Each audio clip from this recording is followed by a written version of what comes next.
Right now, almost everyone on Earth is watching the wrong ocean.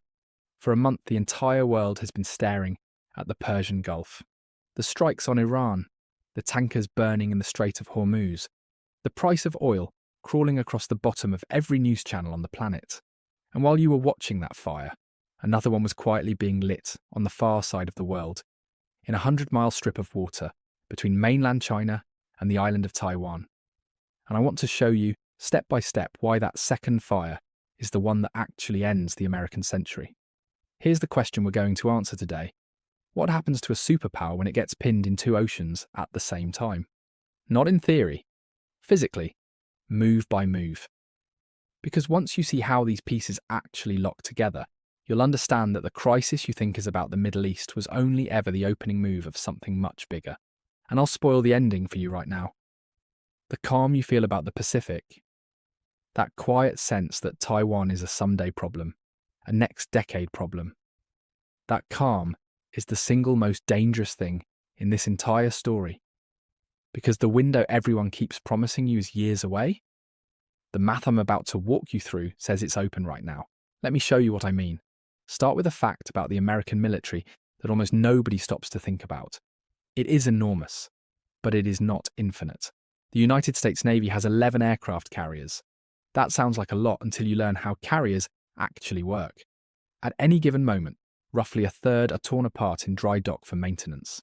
Another third are training or in transit, which means on a normal day, the most powerful navy in history can put maybe 3 or 4 carrier groups where they are actually needed. Now watch what happens when a war breaks out in the Gulf. You surge 2 of them to the Middle East. You send the supporting destroyers, the submarines, the refuelers, the munitions, the attention of every planner in the Pentagon. Think of it like a blanket that's just a little too small for the bed. Pull it up over your shoulders and your feet slide out into the cold. That is the United States military in 2026. Pull the blanket toward Iran and something on the other end goes bare. And the bare corner right now is the Western Pacific. This is the thing Beijing has been waiting for. Not a war it starts on a whim, a moment, a window. Chinese strategists have a concept for this, and it's worth knowing the name because once you have the name, you start seeing it everywhere. They call it seizing the moment of maximum enemy distraction, striking on interior lines while your rival's committed somewhere he can't quickly leave. You don't move when your opponent is fresh and watching. You move when he's already lunged the other way, and his weight is committed. And here's how we know Taiwan itself sees it coming. Just weeks ago, Taiwan ran the largest combat readiness exercise in its history. A 5-day round-the-clock drill built around one specific nightmare.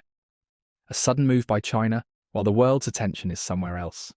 10 days of mobilization compressed into an island that knows exactly how thin the American blanket has become.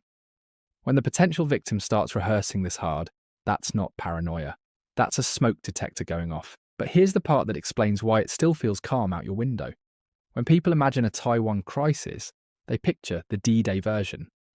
1,000 ships, waves of landing craft, the whole island in flames. And because they don't see that, they assume nothing is happening. That's the trap. The first move isn't an invasion, the first move is a squeeze. A quarantine dressed up as a customs inspection, a Coast Guard cordon, a law enforcement zone that quietly decides which ships reach the island and which ones don't. No declaration of war, no opening shot for the cameras, just a slow tightening of the hand that looks, on the surface, like almost nothing.